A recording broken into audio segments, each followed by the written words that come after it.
Marina संदेश live.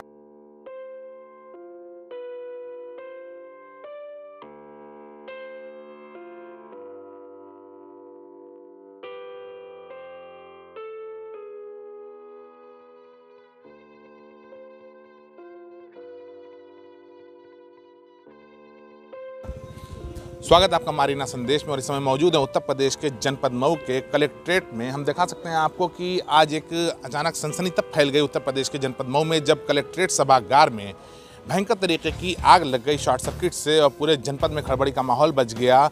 सभी को जिलाधिकारी की चिंता होने लगी कि आखिर क्या हुआ, कैसे हुआ। हम आपको अंदर की स्थिति से पूर्णतः अवगत कराएंगे क्या मामला है, लेकिन फिलहाल हम आपको दिखा देंगे कि सामने फायर ब्रिगेड की 1-2 पानी की गाड़ियां खड़ी हैं और भी छोटी गाड़ियां, कई एक गाड़ियां खड़ी हैं। आग बुझाने में प्रशासन को कामयाबी मिल गई है, लेकिन अंदर जो सभागार की स्थिति है उस स्थिति को देख करके आप अंदाज़ लगा सकते हैं कि अगर वहां पर कोई रहा होगा तो निस्संदेह ऐसी स्थिति में किसी का सुरक्षित बचना काफ़ी मुश्किल रहता। लेकिन सौभाग्य था ये कि वहाँ पे कोई मौजूद नहीं था। सभी जान तो सभी की सुरक्षित है, लेकिन माल का काफ़ी लंबा नुकसान हुआ है। अंदर की स्थिति से हम आपको अवगत कराएंगे।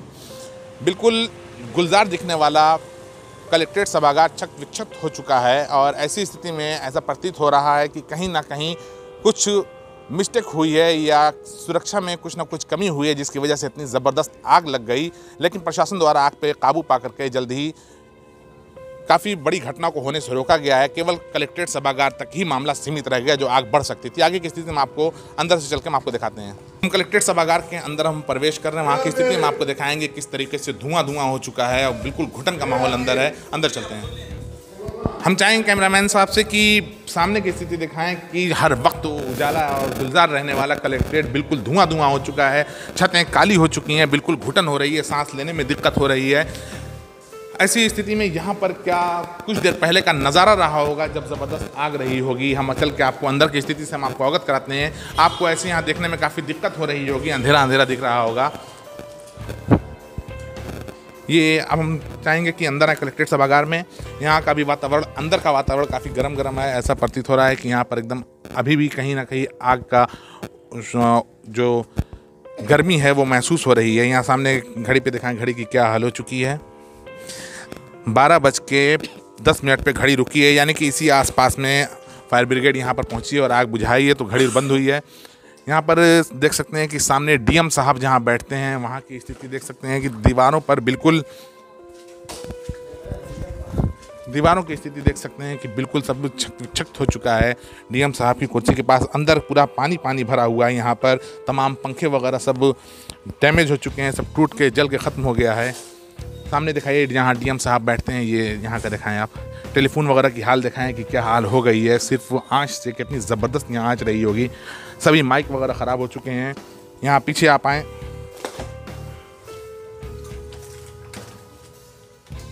यहाँ कुर्सियों की हाल दिखाएं कि कुर्सियाँ तमाम जली हुई हैं। कितनी भीषण और कितनी ज़बरदस्त आग लगी थी कि किस तरीके से कुर्सियाँ भी बिल्कुल राख हो चुकी हैं। कुछ हिस्सा इसका बचा रह गया, कुछ सामान ही शायद सुरक्षित हो यहाँ पर, अन्यथा पूरे तरीके से कलेक्ट्रेट सभागार जल चुका है। दीवारों की स्थिति आप देख सकते हैं कि किस तरीके से दीवार है। यहाँ पर देख सकते हैं कि धुएं का माहौल एकदम हुआ है अभी भी, जबकि आग लगे हुए लगभग 3 घंटा हो चुका है और यहाँ पर अभी भी गर्मी और तपन कम होने का नाम नहीं ले रही है। धुआं भरा हुआ है। अब देखना ये है कि अब दोबारा कब गुलजार दिखने वाला सभागार फिर से अपने रंग पर आएगा। साथ ही हम कैमरामैन साहब से चाहेंगे फोकस करें कैमरा हमारी तरफ। बड़ी ख़ास बात यह है कि ज़िले के जो जिलाधिकारी इस समय मौजूद हैं, अमित सिंह बंसल जी एक ऐसे जिलाधिकारी हैं जो वास्तव में क्या होता है जिलाधिकारी उस तरीके से उन्होंने ज़िले को किया है और अपना एक वर्चस्व बना करके रखा है। एक आईएएस जिस तरीके से होना चाहिए इसी तरीके से इनका पूरा क्रियाकलाप है।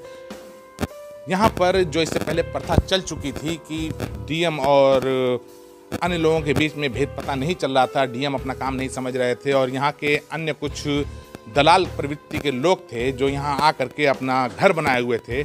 लेकिन नए जिलाधिकारी महोदय द्वारा इस नियम को ख़त्म किया गया और जिलाधिकारी क्या होता है बताया गया। वास्तव में जिलाधिकारी सिर्फ अपने काम पर खास फोकस करते हैं। अगर उसी तरीके से दलालों की प्रवृत्ति वाले व्यक्तियों को बैठाया गया होता और लगातार अधिक समय दिया गया होता तो निसंदेह जान माल का दोनों खतरा होता। अभी तो केवल माल का खतरा हुआ, उस समय जान का भी खतरा होता।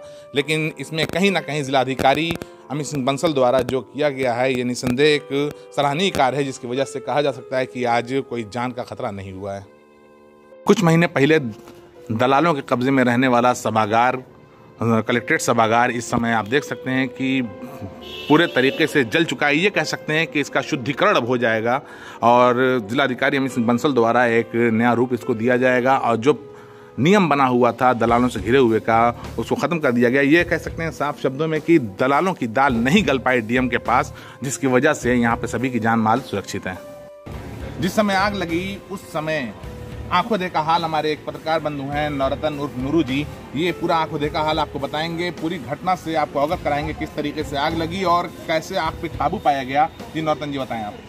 तो यहाँ कुछ ही लोग मौजूद थे तो काफ़ी अफरा तफरी का माहौल मच गया, जिसके बाद तमाम खिड़की और जो यहाँ पे धुआं निकलने के लिए जो बना हुआ उसमें से काफ़ी धुआं निकला था। समझ पाना बहुत मुश्किल था कि आग कहाँ लगी है और किस तरह उसका स्वरूप होगा अंदर, लेकिन पीछे की तरफ कुछ लोग जो पहले से देख रहे थे उन्होंने बताया और जिसके बाद लोग दौड़कर वहाँ पहुँचे और आग काफ़ी अंदर बेकाबू हो रही थी। शीशे क्रैक हो रहे थे अपने आप, जिसके बाद लोगों ने आला अधिकारियों को सूचना दी।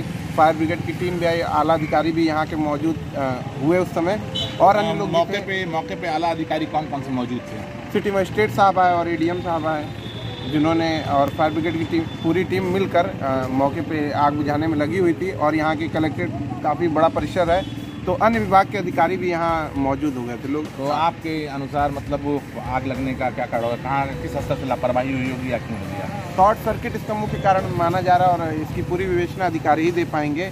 इस पर किसी प्रकार का कमेंट करना या कह पाना अभी मुनासिब नहीं है, जांच के बाद ही पता लगेगा ये।